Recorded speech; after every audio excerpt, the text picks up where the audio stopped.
Señor, gracias por esta noche y gracias por la oportunidad de estudiar su palabra. Su palabra vive, su palabra es poderosa y su palabra aplica a nuestras vidas hoy. Señor, prepara nuestros corazones y nuestras mentes para recibir todo de tu palabra. Y Señor, con las cosas que aprendemos, ponemos estas cosas en práctica. Es esencial, es la clave, que vivimos lo que creemos, Señor. Bendice este tiempo. En el nombre de Jesús. Amén. Estamos estudiando el libro de Primero de Pedro y estamos en capítulo 3. Entonces abre sus Biblias, Primero de Pedro, capítulo 3. Y hoy estudiaremos versículos 8 al 12. Durante las semanas previas, el apóstol Pedro, por medio de esta carta, nos ha enseñado cómo debemos conducirnos como verdaderos seguidores de Cristo. Es esencial. Hay una expectativa de cada creyente. No podemos vivir como seamos o como queramos. Es imposible.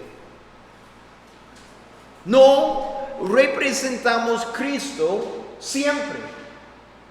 Reflejamos su imagen, supuestamente, siempre. Entonces, en esta sección, primero vimos cómo debemos mantener nuestros testimonios ante el mundo. El mundo está mirando nuestras vidas. No, Jaime. Ellos no saben que yo soy un cristiano. Sí, si usted es un verdadero creyente, ellos saben. Y ellos están estudiando intencionalmente su vida. ¿Para qué? Para ver si lo que usted cree es real, es puro, es la verdad. Eso es la razón muchas veces que la gente no quiere ir a la iglesia, no quieren escuchar el evangelio. ¿Por qué? Por la hipocresía entre nuestras palabras y acciones. Como vivimos y lo que decimos no es igual. Tenemos un testimonio por lo bueno o por lo malo. Es uno o el otro. No hay nada en la mitad. Jaime, yo soy neutral. No, imposible. Es imposible. Entonces, ante el mundo primero, luego a relación al gobierno, donde vimos que tenemos una responsabilidad de obedecer las leyes de la tierra para mantener un buen testimonio. ¿Cuál es la única excepción? ¿Sabe? Solo una excepción es cuando la ley es en contra de un verdadero enseñanza bíblica. Si alguien viene aquí y dice, usted no puede predicar la palabra de Dios. Sí, estoy predicando la palabra de Dios. No puede compartir las buenas nuevas con cualquier persona. Esa es la única cosa que puede cambiar la vida. Entonces estoy compartiendo eso. Pero con las otras cosas, la velocidad de manejar, tenemos una responsabilidad. Es difícil a mantener esta velocidad, porque muchas veces es súper lento. Pero es una ley, ¿verdad? Tenemos una responsabilidad de hacer estas cosas. Después, nuestra responsabilidad con los que tienen autoridad sobre nosotros, incluso con los que nos tratan o hablan mal de nosotros. Y el ejemplo que tenemos es nuestro jefe O si está estudiando en la escuela, su profesor. Tenemos una responsabilidad. Ellos son la autoridad. No podemos hablar o hacer cualquier cosa que queremos hacer, porque esto puede destruir nuestros testimonios. Y finalmente vimos cómo debemos conducirnos dentro de nuestros matrimonios. En los versículos de hoy, el apóstol Pedro trae toda esta sección a una conclusión. Entonces vamos a leer nuestros versículos, capítulo 3, empezamos en versículo 8.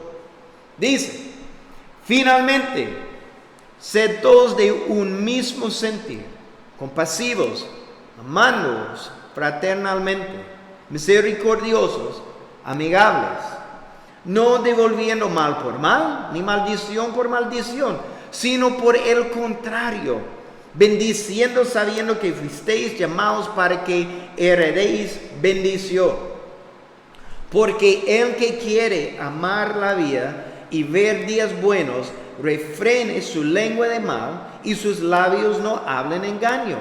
Apártese del mal y haga el bien, busque la paz y sígala. Porque los ojos del Señor están sobre los justos y sus oídos atentos a sus oraciones.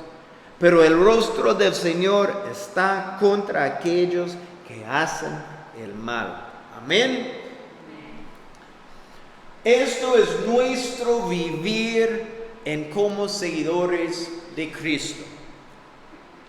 La palabra finalmente aquí implica que esto es la última dirección o consejo de Pedro en referencia a lo que él ha estado hablando. Es decir, en cuanto se refiere a nuestra conducta en todas nuestras relaciones en la vida. Eso es más general, en el mundo, familia, gobierno, trabajo, escuela, en Peri, Walmart, cualquier lado. Es lo que está diciendo. Esta exhortación está dirigida, ¿viste? En versículo 8, ¿dirigida a quién? Una palabra, todos. Entonces, se puede poner su nombre en este versículo. Es para todos. Todos los que están en el cuerpo de Cristo. Si usted no es parte del cuerpo de Cristo, no puede poner su nombre. Pero es lo que está diciendo. Es no solo algunos. Muchas veces leamos la palabra de Dios y excluimos nosotros mismos. Eso es para otra persona. No. Cuando dice todos, es para nosotros. Es cada persona. Entonces, cada cosa que él dice aquí es para todos nosotros que están en Cristo. Pero la palabra clave de esta sección es en versículo 8 y es la palabra ser. Ser. Eso es la clave. Pedro no dijo aquí, finalmente, haga esto y eso. Pero él dice, sean esto y aquello. Hay una gran diferencia entre la palabra hacer y la palabra ser. Esto no es una lista de cosas que debemos hacer. Esto es quien debemos de ser. Esto es quien somos como seguidores de Cristo. ¿Viste la diferencia? Es quien somos y es quien yo soy. Entonces, Pedro dirige toda su atención al cuerpo de Cristo diciendo, primero, sed todos de un mismo sentir. ¿Qué significa? Significa, esto habla de la unidad de mente. de la unidad de mente. La palabra griega usada aquí es la palabra usada para armonía. Que el cuerpo de Cristo debería existir en, ¿cómo? Armonía. Eso es lo que Él está diciendo. No, obviamente somos individuos dentro del cuerpo de Cristo, pero nuestra fundación, nuestra doctrina y nuestro amor y conducta debería ser igual. Que tenemos unidad y armonía. Y tristemente eso describe la iglesia hoy en día. Porque no solo habla de la armonía dentro de nuestra iglesia. Está hablando de la iglesia corporal por completo. Y entiende, hay diferencias. Si usted quiere cantar y adorar a Dios de esta manera, hágalo. Si quiere enseñar la palabra de Dios por tema, está bien, es su decisión. Si está enseñando la palabra de Dios. La forma no es la cosa que está en enfoque, es la fundación. El problema llega cuando una iglesia dice, no es esencial creer en la resurrección. Oh, ¿verdad? Porque esa es la fundación del cristianismo. ¿Cómo es posible? Sin la resurrección, ¿qué tenemos?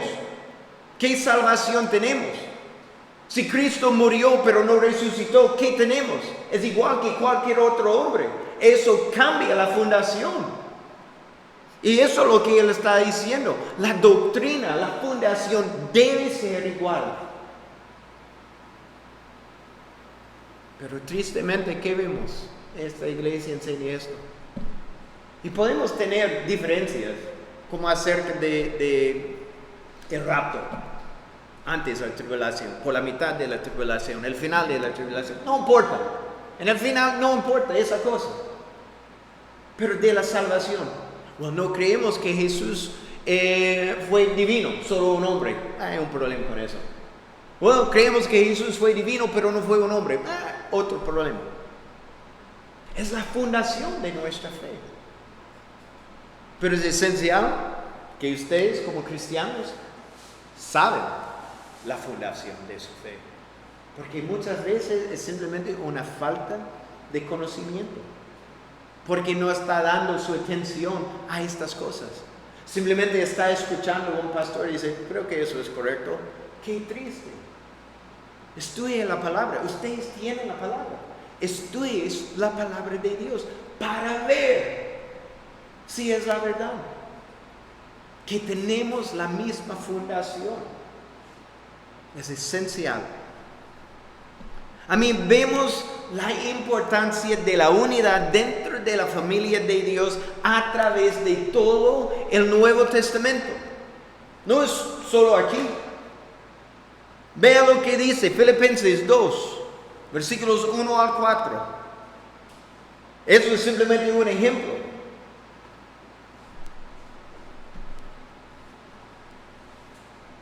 Filipenses 2, 1 al 4. Por tanto, si hay alguna consolación en Cristo, si algún consuelo de amor, si alguna comunión del Espíritu, si algún afecto entrañable, si alguna misericordia, completad mi gozo, sintiendo lo mismo, teniendo el mismo amor, unánimes, sintiendo una misma cosa. ¿Viste la unidad? Es obvio. Nada hagáis por contienda o por vanagloria, antes bien con humildad, estimando cada uno a los demás como que superiores a él mismo. Encantamos este versículo. Todos de ustedes están buscando un Sharpie, no, ¿verdad? No. 4, no mirando cada uno por lo suyo propio, sino cada cual también por lo de los otros. La unidad. Lea la oración final de Jesús en Juan capítulo 17, en su propio tiempo, está hablando de la unidad entre Él y el Padre, y esto es la expectativa con el pueblo de Dios, la iglesia. Nada cambia. Continuamos. Sed todos ¿qué? Compasivos. La palabra compasivo viene de una palabra griega donde recibimos nuestra palabra simpatía. Simpatía. Y necesitamos entender la idea atrás de esta palabra, porque muchas veces palabras antiguas tienen una definición diferente que hoy en día. Cuando pensamos en la palabra simpatía, muchas veces solo pensamos en el sentido de cuando alguien está sufriendo, ¿verdad? Eso es simpatía. Pero esa palabra original incluso cuando alguien está gozoso, es los dos lados. Es decir, nos identificamos o experimentamos los sentimientos de otros como si fueran nuestros. Eso es la idea de la palabra. Eso es la idea de Pablo en Romanos 12, versículo 15. Romanos 12, versículo 15. Dice, gozaos con los que se gozan y llorad con los que lloran. Que tenemos simpatía cuando alguien está gozoso. Y ¿sabe lo que es triste para mí? Muchas veces es más fácil tener simpatía hacia alguien que está sufriendo que cuando está regocijando. Es triste, ¿verdad? Porque siempre él tiene buenas cosas en su vida. Nunca bueno pasa conmigo. Y cuando escuchamos otra buena cosa de esa persona, qué bueno. Pero, ¿eso es simpatía? No. Pero dice, hey, cuando escuchamos las noticias, si es 5 veces cada semana, esa persona tiene buenas cosas, estamos regocijando con esa persona. De la misma manera, si esa persona está sufriendo. Que eso es lo que marca nuestras vidas. Pero ¿cómo podemos ser compasivos con nuestros hermanos en cada situación? ¿Sabe? Es la próxima cosa en versículo 8. Amando el cuerpo de Cristo fraternalmente. ¿Cuándo hacemos esto?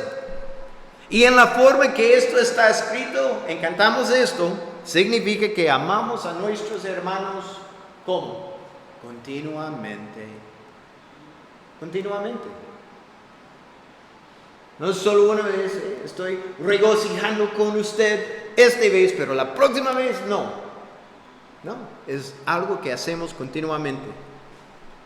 Y esto debería ser algo sencillo para nosotros hacer. ¿Por qué? Primero de Tesalonicenses 4:9. Primero de Tesalonicenses 4, versículo 9.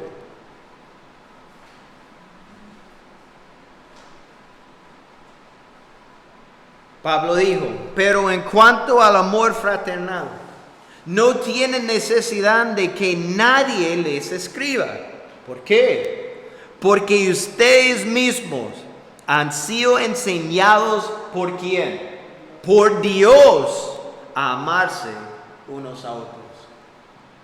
¿Quién nos enseñó cómo amar la familia de Dios? Dios.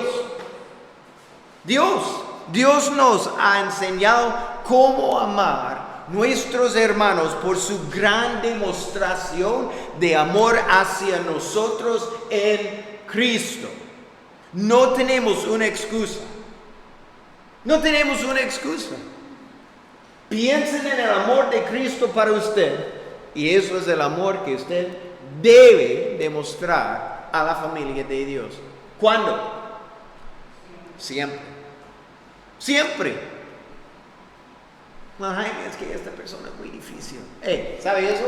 Es muy probable que esa persona está pensando exactamente igual que usted. Usted es muy difícil. ama a sus hermanos. También dice, sean misericordiosos.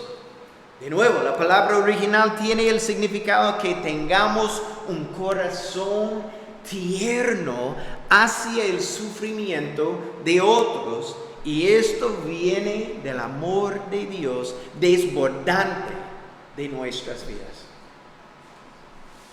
Eso es la idea. Para mí es importante que entendamos lo que significan las palabras. ¿Sabe por qué? Porque muchas veces llegamos a misericordia y una cosa. Pero eso habla de un corazón tierno. Es diferente, ¿verdad? Un corazón tierno hacia sus hermanos, en sus sufrimientos. ¿Y esto es qué? ¿Una cosa que hacemos? ¿O esto es quién somos?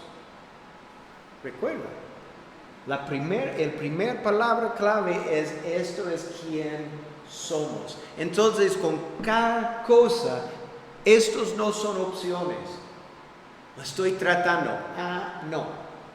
Es quién somos. Finalmente, versículo 8. Sean amigables, lo que significa sean humildes. Humildes. Esto es cuando ponemos a otros antes que a nosotros mismos. Y encantamos hacer esto. Pero imagínense cómo funciona la familia de Dios. Cuando cada persona dentro de la iglesia simplemente está buscando lo mejor para las otras personas dentro de la iglesia. Cambia todo. Y no podemos hacer esto siendo humildes. Es imposible. Es imposible. Eso es exactamente lo que dijo antes, que yo dije en Filipenses 2:4. No mirando cada uno por lo suyo propio, sino cada cual también por lo de los otros. Buscando lo mejor por otros. Versículo 8 nos habla de cómo debemos amar y tratar al pueblo de Dios. Now, en versículo 9, Pedro explica cómo debemos amar los que están afuera de la familia de Dios y específicamente a los que están persiguiéndonos. Entonces vamos a leer de nuevo versículo 9. Disculpe. No devolviendo mal por mal ni maldición por maldición, sino por el contrario, bendiciendo, sabiendo que fuisteis llamados para que heredéis bendición. Wow. Qué divertido esa palabra para mí. Entonces, versículo 9, debemos recordar que estas iglesias estaban experimentando ¿qué? Persecución, la cual se volvería aún más fuerte. Necesitamos entender esto. Ellos están experimentando persecución, pero Pedro sabe que está viniendo algo un poco más fuerte de Roma, en esta región. Entonces, está diciendo aquí que necesitan responder a quienes les tratan mal con bendición. Piensen en esto. Con bendición. Y la palabra bendecir significa buscamos y deseamos lo mejor. Y está escrito en una forma que significa, es una acción que piensa continua. Debemos entender que no podemos usar armas humanas para pelear batallas espirituales. No podemos. Es imposible. El apóstol Pedro había aprendido esto muy bien en su propia vida. ¿Se recuerde lo que pasó en el jardín de Getsemaní? cuando los soldados vinieron para detener a Jesús? Pedro está diciendo, no. Y tenía su espada. ¿Y qué pasa? Y solo por el milagro de Jesús es la razón que Pedro no tenía un cruz al lado de Jesús. Es solo por su milagro. Necesitamos entender eso. Él sabe. Pero cuando llegamos al libro de Hechos, con el establecimiento de la iglesia, vemos Pedro y los apóstoles dependiendo ¿en qué? En la oración, como su Señor Jesús en Getsemaní. ¿Recuerda lo que Jesús fue haciendo? Orando. Los discípulos durmiendo. ¿Eso afecta los resultados de los dos? Definitivamente. Jesús, estoy listo. Pedro, vamos a pelear. ¿Viste la diferencia entre la oración y dormir? Simplemente medita en esa cosa un día. Cuando estés un poco cansado, es importante que estoy orando o dormir. Recuerda esa historia y cómo termina por los dos. Un poco diferente. Vemos ellos orando, buscando el poder de Dios y su espíritu, buscando su sabiduría y estudiando la palabra de Dios. Esto es lo que vemos. Ya no dependiendo en sus propias ideas o esfuerzos o recursos, solo dependiendo en Dios.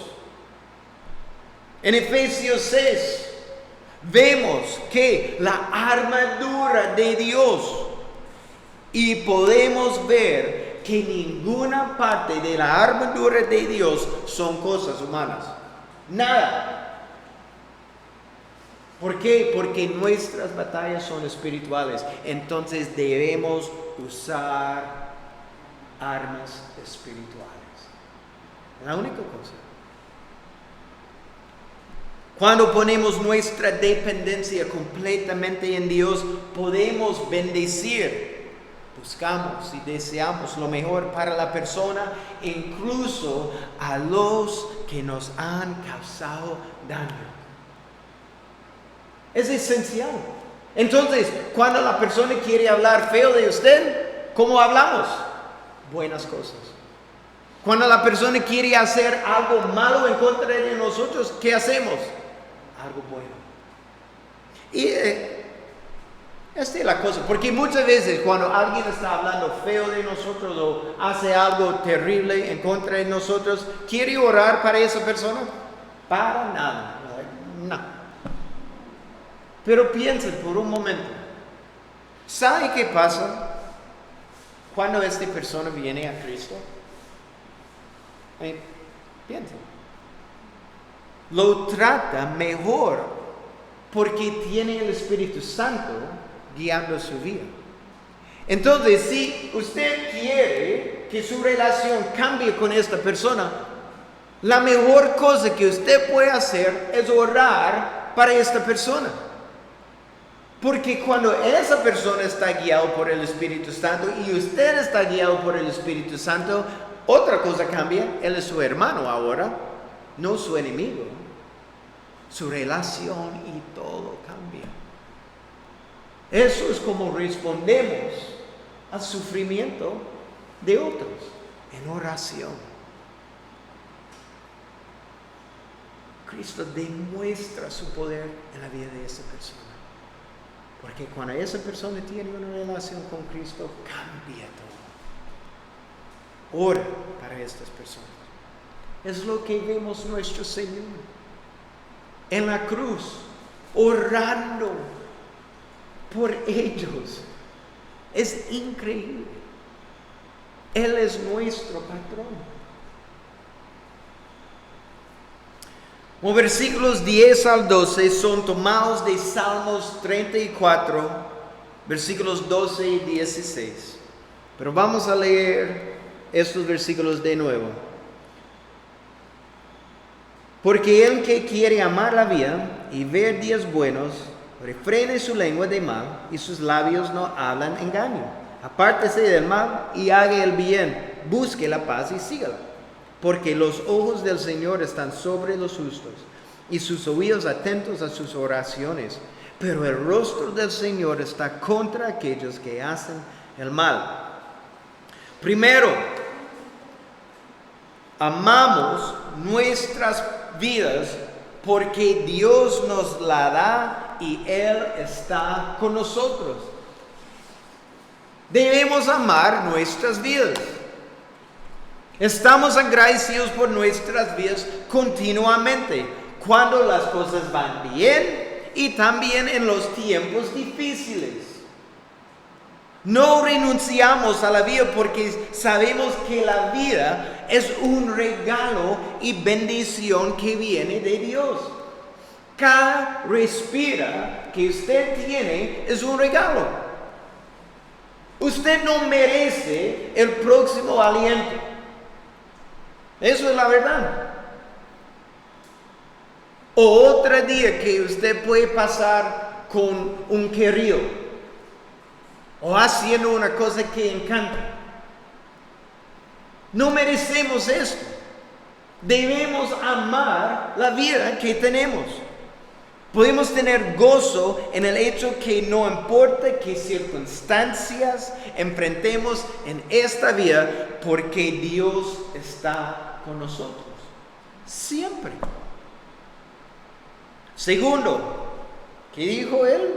Debemos controlar nuestro hablar.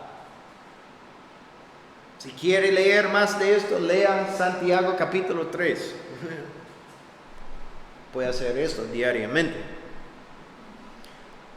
Podemos formar muchos problemas y dificultades por las palabras que salen de nuestras bocas y por la manera que hablamos con los demás, ¿verdad? Cuando hablamos con un poco de actitud, cambia la conversación, ¿verdad? Cuando elegimos ciertas palabras, sabemos que estamos empujando a la persona. Cuando usamos sarcasmo, afecta la conversación. A mí piensen por un momento. Pedro sabe los efectos de las palabras. Con sus palabras, Pedro negó al Señor Jesús, produciendo tristeza en el momento más difícil de la vida de Jesús. Vea Lucas 22, simplemente versículos 61 y 2. Eso es después. Entonces, vuelto el Señor, miró a Pedro, ojo a ojo. Y Pedro se acordó de la palabra del Señor que le había dicho: antes que el gallo cante, me negarás 3 veces. ¿Y qué pasó en este momento? Y Pedro, saliendo fuera, lloró amargamente. ¿Por qué? Por sus palabras. Pedro sabía por experiencia propia el efecto que tienen nuestras palabras. Y esta es la cosa. Nuestras palabras tienen poder. Tienen el poder de edificar a alguien o destruirlo. Es esencial que entendamos eso. También tenemos que tener cuidado de no hablar de una manera que guíe a otros a descarriarse. Es decir, nuestras palabras deben ser una representación exacta de la verdad. Nuestro hablar debería reflejar la verdad de Dios y su palabra. Hablamos, ¿qué dice la palabra? hablamos la verdad en amor. En amor. Continuamos, versículo 11. Apártese del mal y haga el bien. La palabra apartar es muy importante. Significa rehuir o evitar. Y la idea es que cuando vemos un mal camino o vemos el potencial del pecado, lo evitamos a todo costo. Nos salimos inmediatamente de ese camino.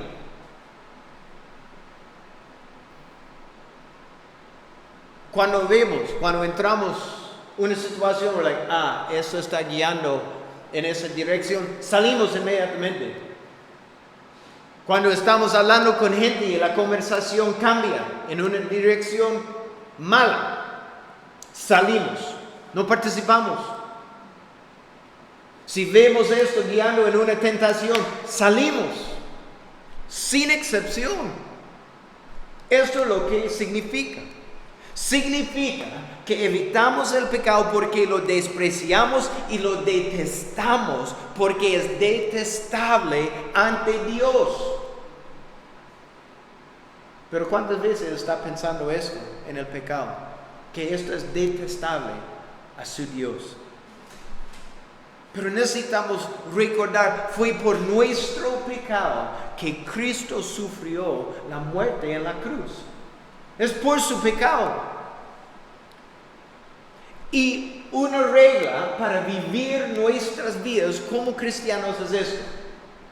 Odiamos las cosas que Dios odia y amamos las cosas que Dios ama. Sencillo. Es sencillo. ¿Qué sabemos del pecado? Dios odia el pecado. Entonces odiamos el pecado también. Y tenemos una lista de cosas que Dios ama. Amamos esas cosas. Sabemos que Dios ama el cuerpo de Cristo. Entonces tenemos una responsabilidad. Amar el cuerpo de Cristo. Sabemos que Dios ama a los perdidos. Tenemos una responsabilidad. Amar a los perdidos. Lea su palabra. Y finalmente somos llamados a perseguir la paz. Romanos 14, versículo 19 dice.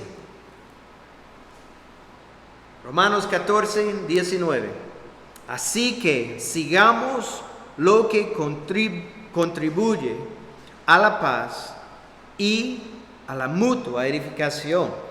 O otra versión, por lo tanto, esforcémonos por promover todo lo que conduzca a la paz y a la mutua edificación.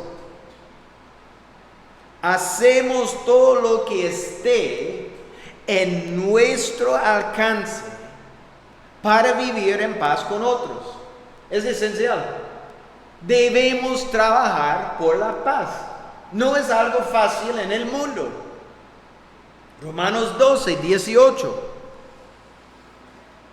Si es posible, y en cuanto dependa de ustedes, vivan en paz con todos.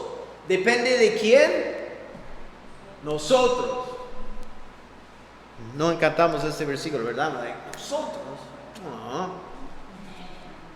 Es nuestra responsabilidad el buscar la paz. Somos llamados a perseguir y practicar la paz. El versículo 12 termina con un gran consuelo para cada creyente porque los ojos del Señor están sobre los justos y sus oídos atentos a sus oraciones. Y la imagen que el rey David usó en este salmo es hermoso. Es el hecho que Dios se inclina desde su trono para ver a sus hijos cercanamente y escuchar sus oraciones y peticiones atentamente. Es el hecho que Dios anhela contestar nuestras oraciones y ayudarnos en nuestra necesidad. La imagen es hermosa. La imagen es Dios en el cielo. Nosotros, ¿dónde estamos? Aquí en la tierra. No es nosotros tratando de alcanzar a Dios, pero la imagen es al revés. Es Dios inclinándose a nosotros para escucharnos, para vernos. Eso es lo que vemos aquí. Tenemos que entender que no necesitamos rogarle a Dios que conteste nuestras oraciones. No, la idea es que Dios desea contestar nuestras oraciones, está dispuesto a escucharnos. Eso es lo que está diciendo. Es hermoso. Dios ve todo el mundo, ¿verdad? Sabemos de esto, pero su corazón y sus afecciones están enfocados en sus hijos. Segundo Crónicas 16, en la primera parte del versículo 9. Segundo de Crónicas 16, versículo 9. Porque los ojos del Señor recorren toda la tierra para fortalecer a los que tienen un corazón íntegro para con Él. Qué increíble, ¿verdad? Medita en estos versículos. Lea Salmos 34, es donde encontramos esa sección, pero lea por completo. La exhortación de esta sección es clara, ¿verdad? Debemos amar a la familia de Dios con el amor que Dios nos ha demostrado. Bendecimos a los demás, incluso a quienes nos tratan mal. Y amamos nuestra vida porque es un regalo de Dios. Y en esta vida tenemos la oportunidad de experimentar el amor, gracia y misericordia de Dios. ¿Cuándo? Diariamente. También fuimos recordados que Dios escucha y contesta nuestras oraciones. Versículo 8 en Salmos 34 dice que podemos probar la bondad de Dios. Otra traducción dice, prueba y ve la bondad de su Dios.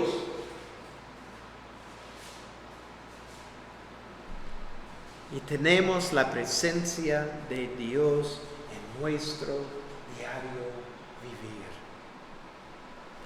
Esta es la vida que tenemos en Cristo, solo por la gracia de Dios. Amén.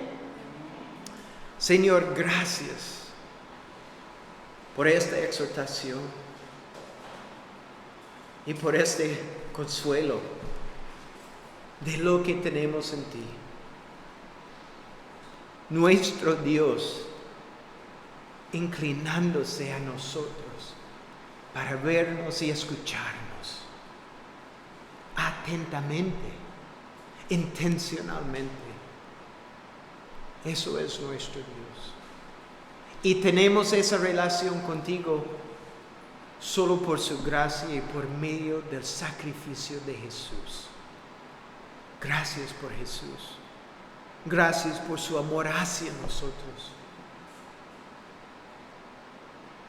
Es solo por su sacrificio que vivimos.